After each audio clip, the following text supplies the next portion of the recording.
अस्सलाम वालेकुम फ्रेंड्स, कैसे हैं आप सब। उम्मीद है आप सब बिल्कुल ठीक होंगे। आज हम इटालियन की कुछ और वोकेबलरी पढ़ेंगे जिसमें है सीजन्स। सीजन्स की वोकेबलरी देखेंगे आज हम। तो आइए स्टार्ट करते हैं।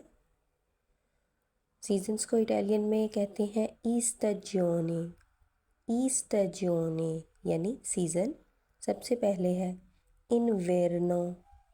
इन्वेर्नो यानी मौसम सरमा, विंटर को कहते हैं इन्वेर्नो। इस्ताते।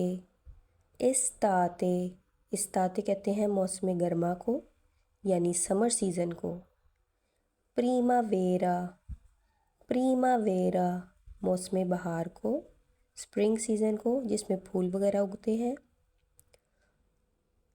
फिर है ओतूनो।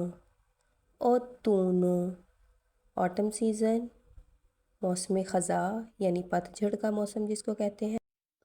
मुझे कमेंट्स में बताइएगा कि आपका फेवरेट मौसम कौन सा है। अगर वीडियो पसंद आए तो चैनल को सब्सक्राइब कीजिएगा और वीडियो को लाइक और शेयर कीजिएगा। अल्लाह हाफिज़। अप्रेsto।